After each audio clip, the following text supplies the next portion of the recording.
There are moments in life when you look around and realize no one is standing beside you. The room is silent. The phone doesn't ring. The people you once thought would never leave are nowhere to be found. And in that silence, a question whispers in your chest. Am I strong enough to do this alone? That silence can feel like a storm. It can feel like the weight of the entire world pressing on your shoulders. But let me tell you something. Being alone does not mean you are broken. It means you are being called to discover the kind of strength that can only be built in solitude. You see, the strongest steel is forged in fire, and sometimes that fire is the loneliness, the heartbreak, the rejection you never saw coming. Life strips you bare not to punish you, but to prepare you. Because when you have no one else to lean on, you learn the most powerful lesson of all, how to lean on yourself. This is not the end of you. This is the beginning of a version of you that no one can shatter. Alone is not your weakness. Alone is where you become unbreakable. When people hear the word alone, they often imagine emptiness, sadness, or even failure. They see solitude as a punishment, as if being by yourself is proof that you were not enough for someone else. But what most people never realize is that solitude is not a prison. It is a training ground. It is the quiet space where you strip away the noise of the world and finally begin to hear your own voice. Think about how much of your life has been filled with the expectations of others. Parents telling you what you should become, friends influencing your choices, society screaming at you about who you should be, how you should look, how you should act. It's a constant flood of noise, and that noise can drown out the most important sound of all, the sound of your own heart. But when you are alone, the noise fades, the masks fall off, the distractions disappeared, and in that stillness, you get to ask yourself the questions that truly matter. Who am I when no one is watching? What do I want from my life? What do I value when all the outside voices are gone? Solitude has a way of forcing honesty. You can't hide from yourself when the room is quiet. You can't lie about your feelings, your wounds, your dreams. Alone time is a mirror. It reflects everything, your fears, your insecurities, but also your strength and your courage. And here's the truth. Solitude is not loneliness. Loneliness is a hunger for something external, a craving for someone to fill a void. Solitude is the opposite. It is fullness. It is knowing that you already carry everything you need within you. Loneliness drains you. Solitude strengthens you. When you understand this, being alone no longer feels like a punishment. It feels like freedom. Solitude also gives you vision. When you're constantly surrounded by others, your focus scatters. You're pulled in every direction, trying to keep everyone else happy. But when you step back, when you remove yourself from the chaos, suddenly things become clear. You start to see the patterns of your life. You recognize the mistakes you've repeated. You notice where you've been settling and where you've been selling yourself short. In that clarity, you find direction. Solitude sharpens your purpose. The truth is, solitude is not something to fear. It is something to master. Because when you master solitude, you master yourself. You no longer look outside for permission to exist. You no longer depend on the crowd to remind you of your worth. You no longer shrink just to keep company. Instead, you rise. You stand taller. You know that whether someone chooses you or abandons you, whether you are surrounded by people or standing entirely on your own, you are still enough. And this is where the true power of solitude lies. It transforms you from needing others to validate you into someone who validates themselves. It turns you from fragile into unbreakable.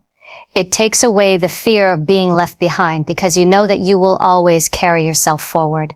It is in the quiet hours, in the empty rooms, in the long nights when it's just you and your thoughts that you begin to build the strongest foundation of your life. So if you find yourself alone right now, do not despair.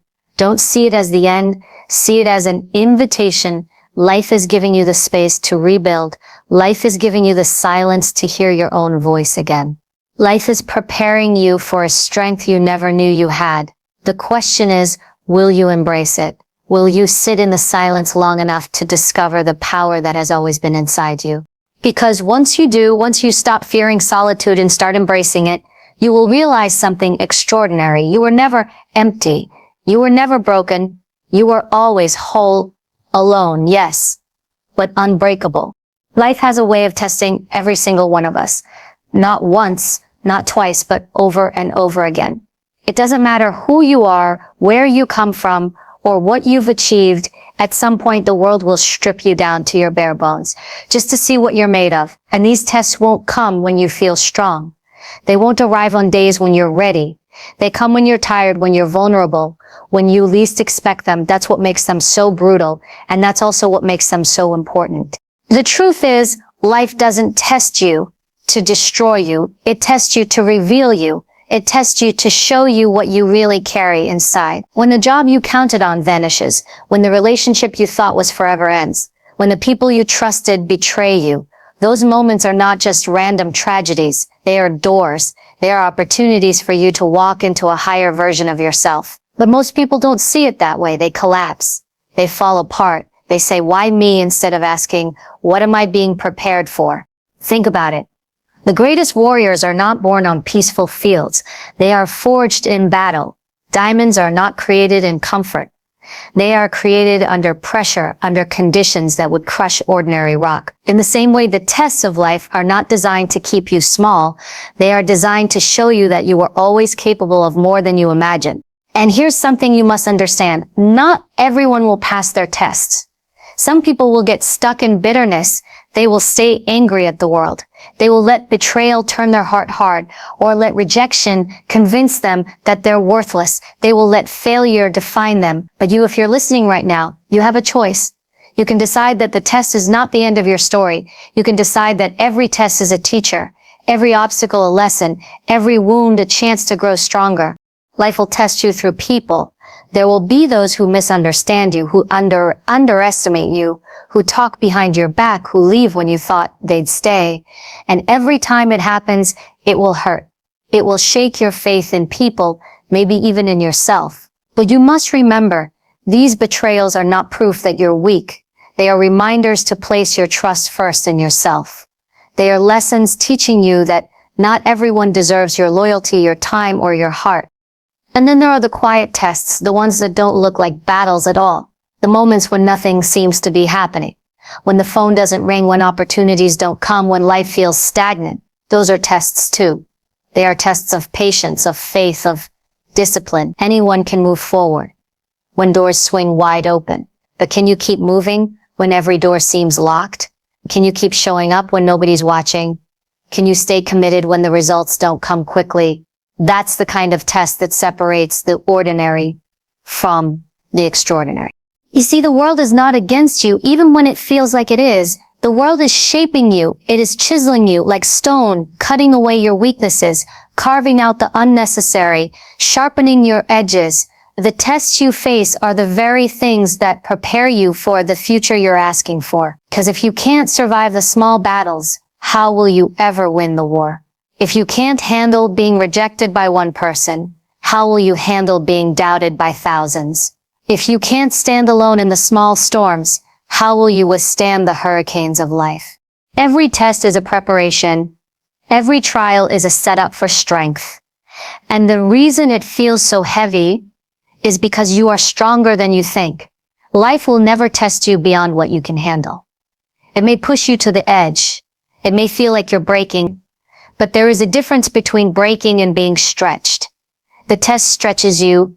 It expands you. It pulls out the version of you that was always waiting beneath the surface. So the next time life hits you hard, don't ask, why me? Ask, what is this trying to teach me? What strength is this trying to pull out of me? Shift your perspective from victim to warrior, from someone being punished to someone being prepared. That shift changes everything, because once you see tests as training, you stop fearing them, you start embracing them, you start using them. Imagine this. Every heartbreak is teaching you resilience. Every failure is sharpening your focus. Every betrayal is toughening your spirit. Every loss is training you to let go of what no longer serves you. And all of it Every single piece of it is making you unbreakable. Yes, the world will test you. Sometimes it will push you so far that you think you can't take another step. Sometimes it will strip everything away until you feel exposed, raw, and alone. But that's the beauty of it. That's the point. Because it is in those exact moments that you discover a truth. You would never know otherwise. You are stronger than you thought. Stronger than the pain, stronger than the loss, stronger than the rejection, stronger than the test itself. So let the world test you, let it challenge you, let it try to knock you down. Because every time you rise, every time you stand back up, every time you push forward, when it would be easier to quit, you are proving something powerful, not to the world, but to yourself. You are proving that you can bend, but you will not break. You are proving that no matter how many times you're tested, you will always rise again. And when you finally look back on all those tests, when you see how far you've come, you will realize something profound. The tests were never there to destroy you. They were there to reveal you, to show you who you really are, to show you that you are and always will be unbreakable. There comes a moment when you realize that life will not always protect you. People will not always protect you. The world can be unpredictable, unfair, even cruel. And if you walk through it without protection, if you move through it with your heart completely exposed, you will bleed again and again from the same wounds. That is why you must learn to build emotional armor, not walls that keep you isolated from love, connection, and joy, but armor that allows you to walk through this world without being destroyed by it. But what is emotional armor? It's not about pretending you don't care. It's not about hardening your heart so nothing gets in. Real emotional armor is strength with softness. It's knowing how to protect your peace, your energy, and your self-respect without losing the ability to love, to feel, to be human. It's learning to absorb the blows life throws at you without letting them shatter your spirit. So how do you build this armor? It begins with self-control. You cannot control the actions of others, but you can always control your response. People may insult you, criticize you, even betray you, but the moment you allow their actions to dictate your emotions, you hand over your power. Emotional armor is the ability to pause, to breathe, and to choose your response with wisdom rather than reacting with impulse. It is refusing to let someone else's poison turn into your anger, your bitterness, your hate. Emotional armor is also built through understanding. When you realize that people's words and actions often say more about them than they do about you, you stop taking everything personally. The person who lashes out at you may be carrying pain you know nothing about. The one who betrays you may be acting from their own weakness, not your inadequacy. When you learn to see this, their actions lose power over you. You stop bleeding from wounds that were never truly yours to carry. But don't mistake armor for numbness. To build emotional armor does not mean shutting down. It does not mean refusing to feel. In fact, it means the opposite. It means you are strong enough to feel deeply, to love fully, to live openly without being destroyed by pain. You give yourself permission to experience emotions, but you don't let them control you. You let them pass through you without staying stuck. Anger visits, but it doesn't take over your home. Sadness arrives, but it doesn't become your identity. Fear whispers, but it doesn't paralyze you. There is also another layer of emotional armor, self-respect. When you know who you are, when you know your worth, when you refuse to settle for less than you deserve, you are untouchable because no insult can take away what you already know about yourself. No rejection can shake the foundation you've built. No betrayal can convince you that you are unlovable because you've already built love within yourself. The beauty of emotional armor is that it also gives you freedom. When you stop being controlled by what others say or do, you live lighter. You stop chasing approval. You stop defending yourself against every opinion. You stop carrying every insult like it's a truth. You become free to move forward, free to grow, free to focus on what actually matters. That freedom is priceless, and it only comes when you are no longer at the mercy of everything outside of you. Think of it this way. Storms will come, whether you like it or not. You cannot stop the rain, the thunder, the lightning, but you can choose whether you walk into it barefoot and exposed or armored and prepared. Life will not change to make things easier for you. You must change to become stronger for life. So when the world throws stones at you, don't let them break you. Collect them. Build with them. Every insult, every betrayal, every setback can become part of the fortress you build inside yourself. That fortress is not cold or lifeless. It is alive, it breathes, it grows. It allows you to walk into any situation knowing that, while others may try to wound you, you will not shatter. You may bend, you may stumble, you may feel pain, but you will rise every single time. That is what emotional armor is. It's the quiet strength that protects you when no one else does. It's the resilience that allows you to keep moving forward, even after the hardest blows. It's the unshakable spirit that refuses to give away power to circumstances, people, or pain. With emotional armor, you do not stop feeling. You stop being controlled. You do not stop loving. You stop bleeding for those who never deserved your heart. You do not stop living. You start living stronger, freer, unbreakable. When you are alone, you see yourself clearly for the first time. Not the version you created to please your parents. Not the mask you wore to fit in with friends. Not the role you played to be loved or accepted. Alone, there are no masks left. There is no performance. It's just you, raw and unfiltered. And yes, at first it can feel uncomfortable, even painful, because you have to face the reality of who you are, the choices you've made, the mistakes you've carried. But within that discomfort lies the opportunity of a lifetime to build yourself from the ground up, to create a version of you that is authentic, powerful, and untouchable. You see, solitude is not empty. It is fertile. It is the soil where reinvention happens. Alone, you have the space to ask yourself questions you've been too busy, too distracted, too afraid to ask. What do I truly want? Who do I want to become? What kind of life am I building? And is it even mine? In silence, those answers rise to the surface. And once they do, you have the power to start over. Not as who others wanted you to be, but as who you were always meant to be. Redefining yourself when you are alone is about reclaiming your identity. Maybe you've spent years chasing validation, adjusting yourself to earn approval, shrinking so others could shine brighter. But now you get to ask, who am I when I stop chasing? Who am I when I stop performing? It's in solitude that you learn to respect yourself. You stop waiting for someone else to see your worth, and you begin to see it yourself. You stop hoping for others to value your presence, and you begin to value it yourself. That shift is life-changing, because once you respect yourself, everything else follows. Your standards rise. Your boundaries strengthen. You no longer tolerate disrespect or half-hearted love. You no longer beg for attention or chase after crumbs.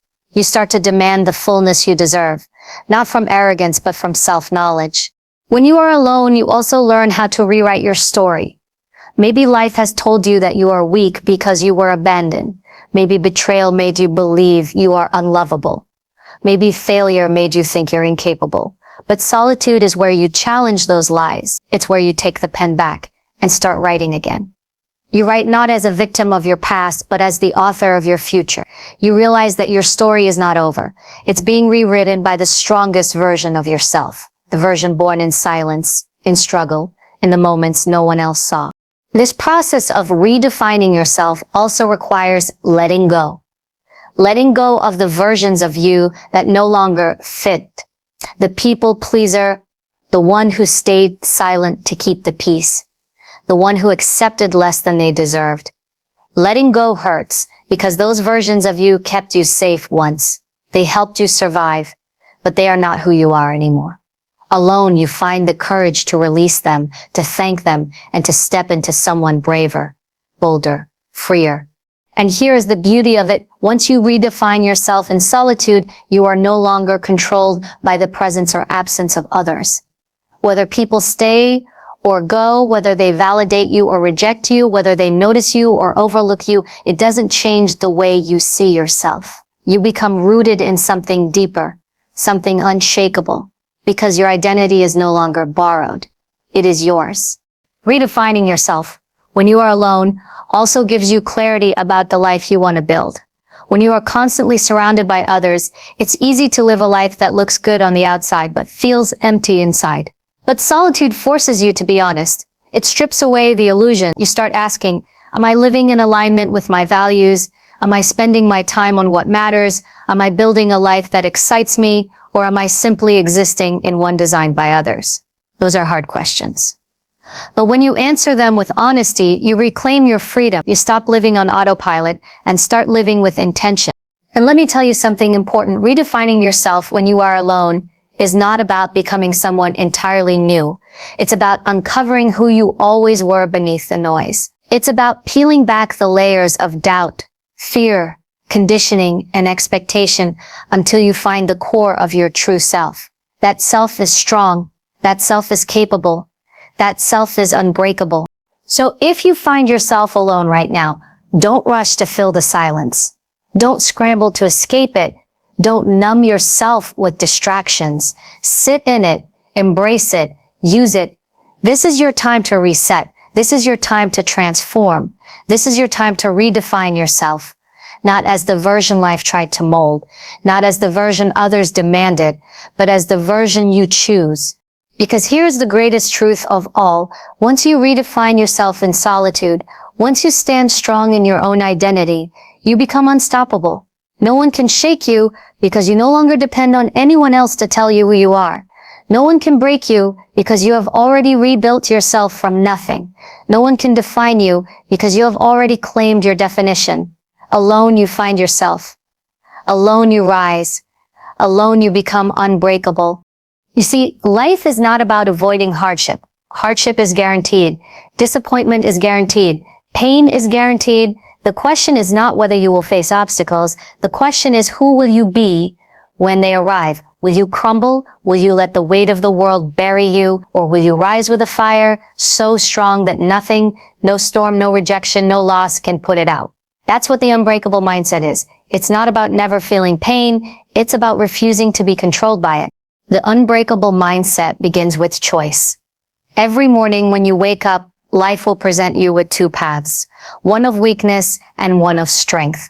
Weakness is easy. It tells you to stay in bed, to give up, to avoid discomfort, to quit when it gets hard.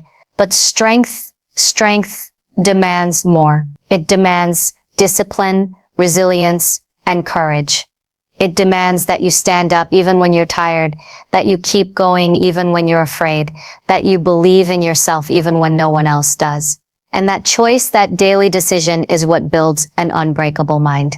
But here's the truth. An unbreakable mindset is not built in comfort.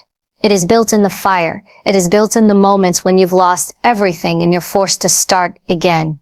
It is built in the nights when your heart aches and your tears fall, but you choose to keep moving anyway. And you know what makes this mindset so powerful? Once you have it, no one can take it away. People can leave you, but they cannot take your strength.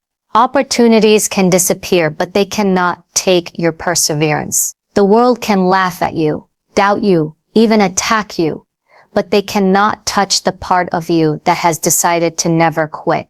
That decision is yours alone. It lives in your mind, and your mind belongs only to you. There will be people who don't understand this. They will look at you and wonder how you keep moving forward after everything you've endured. They'll wonder why you don't break the way they expect you to. And the answer is simple. You made a choice. You chose not to be defined by circumstances. You chose not to surrender. You chose to stand when it would have been easier to fall. That choice is the essence of the unbreakable mindset. And here's something most people never realize. When you develop this mindset, you become free. You are no longer afraid of loss because you know you can rebuild. You are no longer afraid of rejection because you know your worth is not dependent on others. You are no longer afraid of failure because you know every setback carries a lesson. Fear loses its grip on you, because you have already faced the worst and survived. And once you realize that, What is left to fear? Nothing. You walk through life lighter, bolder, unstoppable. But make no mistake, the unbreakable mindset is not about arrogance. It is not about pretending you're invincible. It is about humility and discipline. It is about knowing that life will test you again and again, but you are prepared. It is about training your mind daily, feeding it with strength instead of weakness, with courage instead of fear, with focus instead of distraction. You do not become unbreakable by accident. You become unbreakable through practice, through persistence, through refusing to quit when others would. And the beauty of it is this: once you build this mindset, you inspire others. Your strength becomes a light. People who are struggling, people who are ready to give up, will see you and realize that they too can rise. Your resilience gives them permission to find their own. You become proof that it is possible to be hurt and still move forward, to be rejected and still rise, to be alone and still powerful. Life will not go easy on you. It will test you, break you down, push you to your limits. But if you build an unbreakable mindset, nothing will stop you. Not because life gets easier, but because you get stronger. Not because the storms disappear, but because you learn to walk through them with your head held high. Not because pain vanishes, but because you learn that pain is not the end, it is the beginning of a greater version of yourself. And so when the world asks you, how are you still standing? You will be able to look it in the eye and say, because I chose to be unbreakable. That is the power of the mind. That is the power of choice. That is the power of you. So here we are, alone, but not broken, tested, but not defeated, scarred, but stronger than ever. You've walked through solitude. You've been tested by life. You've learned to build your armor. You've redefined yourself in silence, and you've claimed a mindset that no one can take from you. That journey is not easy. It was never meant to be, but it is the very journey that makes you unbreakable. Remember this: you are not defined by who left, what failed, or what hurt you. You are defined by how you rose. The world may think your solitude is weakness. They may think your pain has destroyed you. Let them think that, because while they doubt, you are building. While they watch, you are rising. And while they underestimate you, you are becoming someone so strong, so rooted, so unshakable, that nothing they do can move you. This life is yours. Don't waste it waiting for approval or shrinking to fit into places that don't deserve you. Stand tall in your solitude. Walk boldly through your tests. Wear your emotional armor with pride. Redefine yourself again and again until you become the truest version of who you are. And carry in your heart the unbreakable mindset that says, I will bend, but I will not break. I will fall, but I will rise again. I will walk alone if I must, but I will never walk defeated. You are proof that strength is not the absence of struggle. It is the decision to rise because of it. So go forward with courage. Let the world test you. Let the storms come. Let the battles rage. None of it can destroy you, because you are not fragile. You are not broken. You are not finished. You are unbreakable.